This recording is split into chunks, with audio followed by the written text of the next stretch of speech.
My name is James, and I'm going to be showing you how to use the Concept2 Ergometer. First of all, let me tell you a little bit about uniform, what you should wear when you get an ergometer workout. I'm wearing a JL Designs unitard and just a Lycra top to wick away sweat. So first thing I want to show you is how to assemble the Concept2 Ergometer. This is a Model D, and this is the monorail with the sliding seat on it. And this is the front end part, and I'm going to show you how to put it together and take it back apart again. So basically you take the monorail and you put it on the ground, and you got to watch the seat because it slides and you can get your fingers smashed in there sometimes. Then you take the front end part, and if you can see in the front end there's a bar right here, and that's what the monorail is going to slide into. And then there's a lip right here that locks the whole system into place. That down, lift up this monorail, and just make sure that that slot drops right into the bar, and then we just drop it into place, and then it locks, and then it's all together. It's good to go. We've got the PM3 monitor, which we use to monitor our workouts, how fast we're going, how hard we're pulling, what our stroke rate is, and all that. You just want to pull it up so it's kind of at eye view.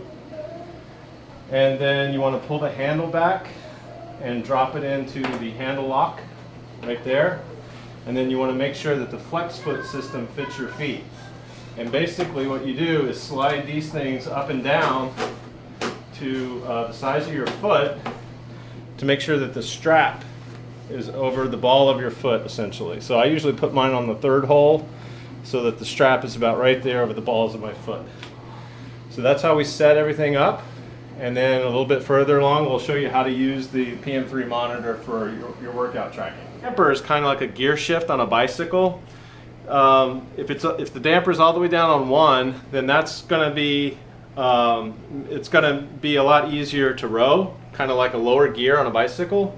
The lower numbers kind of emulate a fast, narrow boat, and then the higher numbers up in the like 8, 9, and 10 kind of emulate like a dory full of fish or something like that. Makes the boat feel a lot heavier. Strokes, arms only, and pulling right to your center. Here I'm instructing Matthew on how to do the individual components of a stroke, starting with arms only, arms and back, 1/4 slide, 1/2 slide, 3/4 slide, and then the full stroke.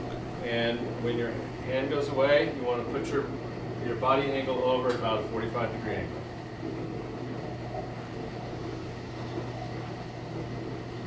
You don't want to move your back forward until your hands are all the way out and straight.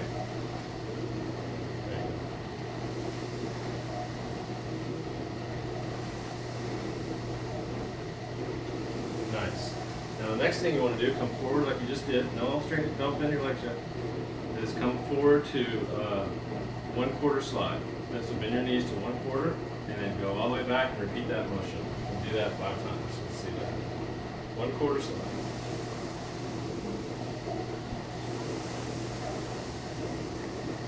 A little bit more slide. There you go. Okay, and then come up to half slide. There you go. About half slide. Repeating that same fluid motion. Very nice.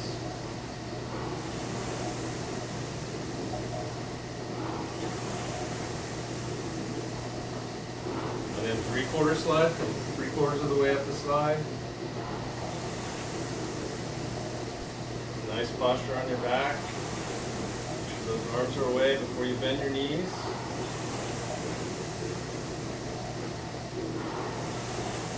And then let's do a full slide all the way up.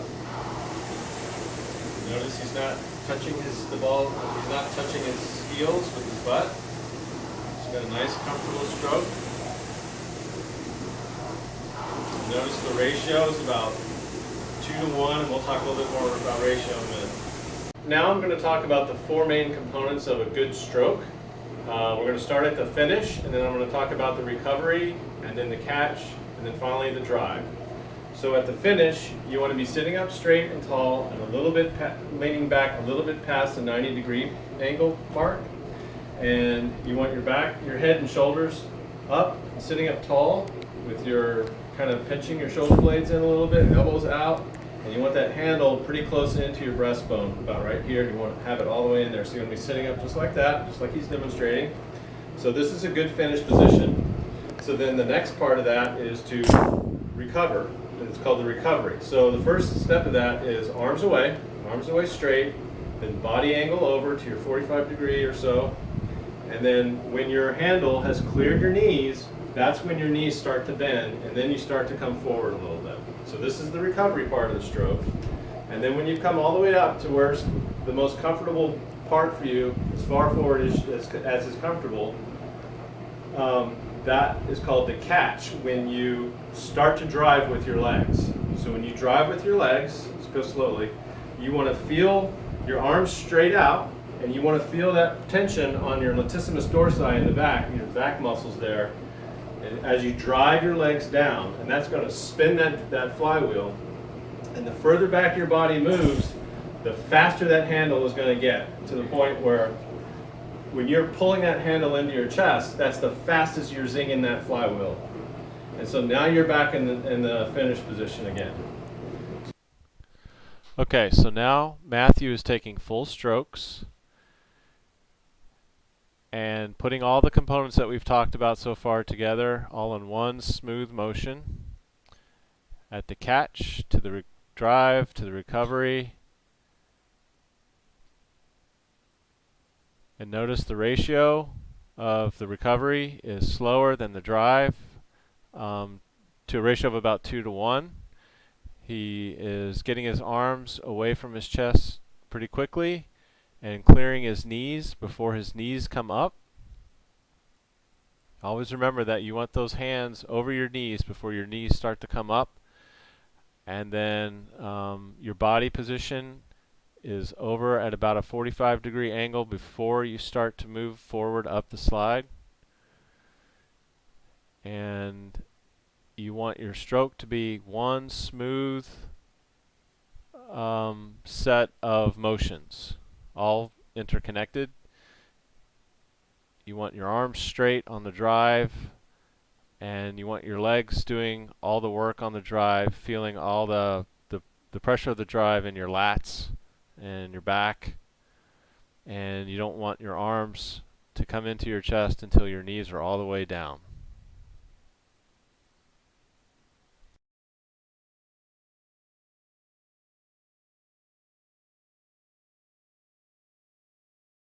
Yeah. Okay, I'm going to correct some common mistakes that you see on the ergometer every now and then. So what we see Matthew doing right now is shooting his slide, which means he's shooting his butt out before he pulls on the drive. So in order to correct this, you want your legs and your back to connect, be connected as one, so you're not shooting your butt out. So see how that's different than when he was shooting his slide? Now it's all connected to his leg drive. His back is connected to his leg drive, and he's not shooting his butt out before he drives before he connects with his legs and his arms. All right, let's see another common error. So what he's doing now is he's rushing his slide. This is the total opposite of the ratio that you want. You want to quick drive, slow that recovery. Quick drive, slow that recovery down. There you go. You want all the power to be on the drive, and you want to sneak back into the bow of the boat as quietly and as smoothly as possible. All right, let's go on to the next one.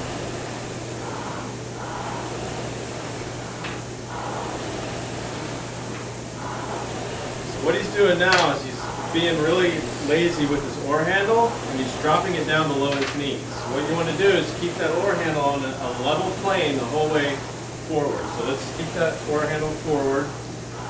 Straighten up your recovery. There you go. Make sure those knees stay down before the oar handle comes over them. Bring that oar handle over your knees before your knees come up. Keep that oar handle on a level plane the whole way. Okay, you got one more. So this is another common thing we see, is people bending their elbows at the catch, using your elbows and your forearms to pull that handle at the catch. You you want to be using your leg, the connection of your legs and your back like you're doing a squat at the catch. You don't want to bend those elbows until your legs are all the way down. It's like he's just now demonstrating. This is the correct stroke. Very nice, thank you. Okay, this is the Concept2 PM3 monitor that comes with the Model D, and I'm going to show you how to quickly set up an interval workout. So when you come to the screen, to the main screen here, you've got select, or just rows, select workout, fish game, information, more options. You want to select select workout to do interval workout. You want to do a new workout, and then we're going to choose intervals and time. And what we're going to do is 1 minute intervals with let's do 30 seconds of rest. So we'll just use the arrow button here, and we'll come to the seconds, and we'll up that to 30 seconds, and then we'll hit OK. Alright, so Matthew's starting his 1 minute interval at about a 25 stroke rate, and the interval workouts are good for developing fast twitch muscles and for helping you get better at shorter distances like 1,000 meters or 2,000 meters. It's kind of like running a fartlek for running or something like that. It's something similar. So he's going to row about a 25 for 1 minute, and then the PM3 monitor is going to put him in the 30-second rest mode, and then he's just going to go on the paddle, and then 30 seconds later he's going to pick it up again for 1 minute of hard work.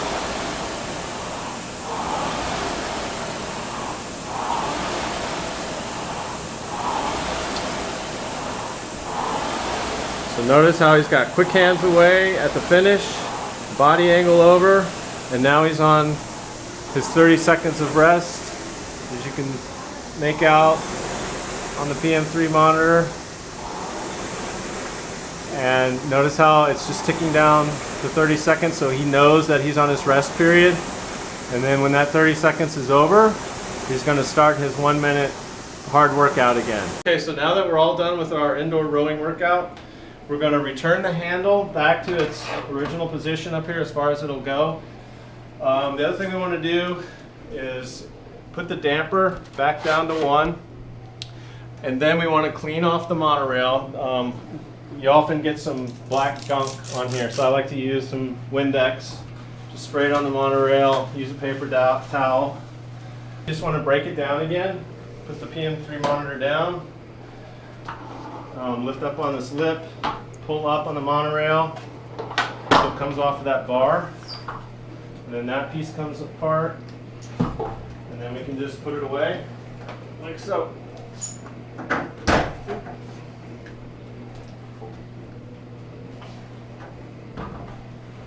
We're all done.